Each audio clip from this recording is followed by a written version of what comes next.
မင်္ဂလာပါပရိသတ်ကြီးတို့ခင်ဗျအခုတလောလူမှုကွန်ရက်နဲ့အနုပညာလောကမှာအားလုံးစိတ်မကောင်းဖြစ်စရာကြုံတွေ့နေရတဲ့ဇမင်သားအောင်ဆန်းဘူးနဲ့သူ၏အောင်ဆန်းဘူးတပည့်နှစ်ဖွဲ့ရဲ့အခက်အခဲတွေနဲ့ပတ်သက်ပြီးဆရာကြီးအနေနဲ့နက်ခတ်ပေရင်ပညာအရာရောလောကီပညာအရာပါအမြင်လေးတစ်ခုမျှဝေပေးခြင်းပါတယ်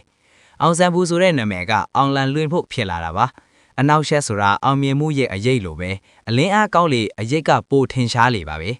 အခုကြုံနေရတဲ့အခက်အခဲတွေကခဏတာအမောင်းဖုံးတာပါဒါတွေပြီးရင်ပိုတောက်ကတဲ့အလင်းကိုပြည်သက်ကြီးတို့မြင်ရပါလိမ့်မယ်။အခုထိုင်းနိုင်ငံမှာကပြဖို့ပြင်ဆင်ထားတဲ့ပွဲစဉ်တွေမှာလေစိတ်ကနေအဖွဲသားတချို့ထွက်ခွာခွင့်မရသေးက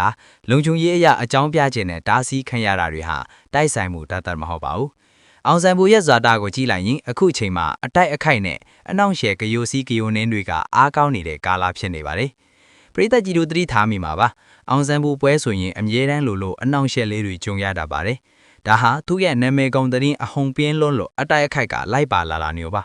ဆရာကြီးရဲ့အမြင်ကတော့ဒီပွဲဟာတင်းကြံတွင်မှာမထင်နိုင်တော့ပဲတင်းကြံပြီးရက်ရွှေ့ကပ်ပြရမယ့်အနေအထားရှိပါလေဒါဟာလဲစိုးရာကနေကောင်းဖို့ဖြစ်လာတာလို့ပဲမြင်ပါတယ်ဘေးရန်တည်းတခုခုဖြစ်မှာစိုးရင်လူတားဆီးခံရတယ်ဆိုတာဟာကန်တရားကအစိုးကနေကာကွယ်ပေးလိုက်ကလည်းထင်နိုင်ပါတယ်ပွဲရက်ရွှေ့လိုက်လို့အစမကီသူတွေကိုငွေပြန်အမ်းပေးမယ်ဆိုတဲ့ဆုံးဖြတ်ချက်ဟာလည်းတိတ်ခါရှိတဲ့လုပ်ရက်ထင်လို့နောက်မှပိုပြီးအောင်မြင်မဲ့အလားအလာရှိပါတယ်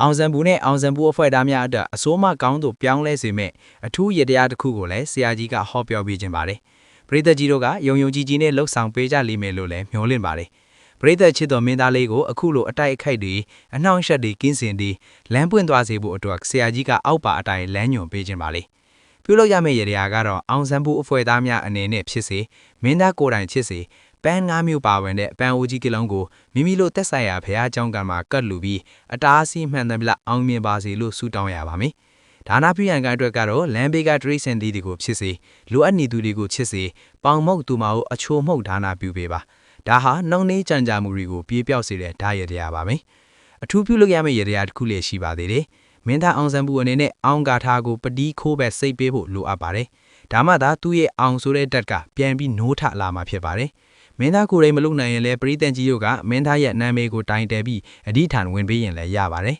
ပရိသတ်ကြီးတို့ခမအောင်ဆန်းဘူးဆိုတာပရိသတ်ချစ်တော်မင်းသားပါ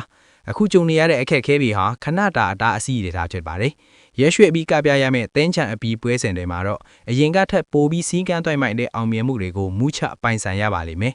အောင်ဆန်းဘူးနဲ့အထွေသားအားလုံးဘီအန်ဒီကင်းနဲ့မိမိတို့ဇီမန်းထားတဲ့အမှုပညာလုပ်ငန်းတွေကိုအောင်မြင်စွာဆောင်ရွက်နိုင်ကြပါစေလို့ဆရာကြီးကဆုတောင်းမြတ်တာပို့တာပေးလိုက်ပါတယ်ခင်ဗျာအားလုံးပဲကျေးဇူးတင်ပါတယ်